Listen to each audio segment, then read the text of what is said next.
And before I talk about Terry McCullough, I want to talk about David Brock.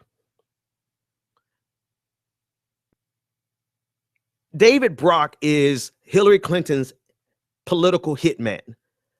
He is uber wealthy, so wealthy that he bought his own media outlet, Blue Nation Review, right? He's so wealthy off of, watch this, he's wealthy off of being a political consultant.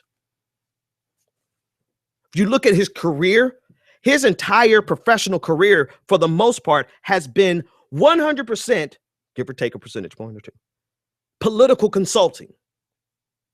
And now he's running a super PAC, and he's made a tremendous amount of wealth. He's he's made and taken a tremendous amount of wealth.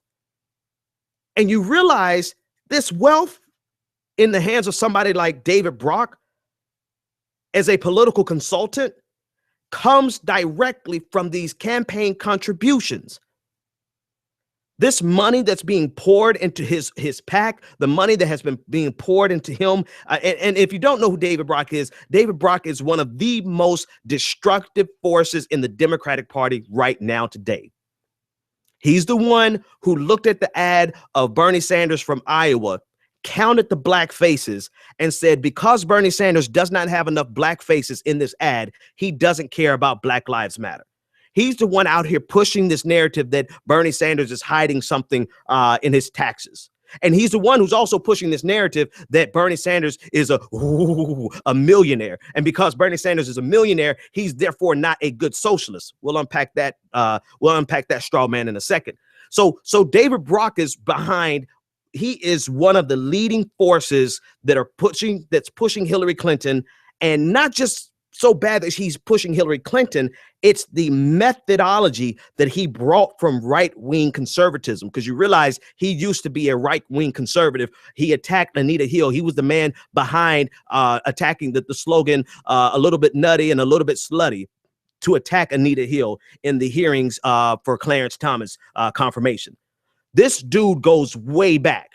And he started off in conservatism on the Republican side, and now he's brought all of that filth and all of that smear tactics to the Democratic Party. And you look at him and you realize that all of this wealth the man has made has been as a political consultant through campaign contributions.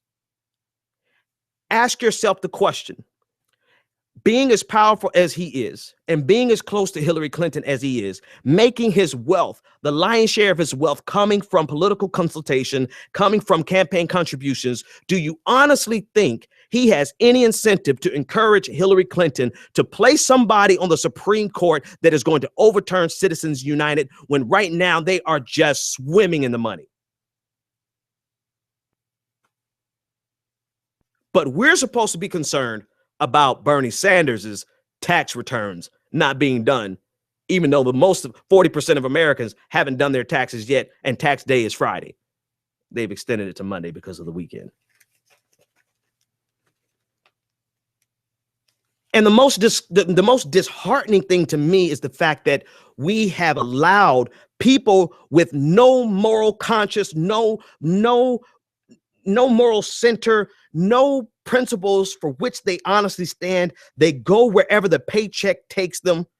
We've allowed them to come and not only pervert progressivism, but to marry this Democratic Leadership Council version of the Democratic Party and just run the middle class into the ground, all for their political expedience and all for their neoliberal economic policies.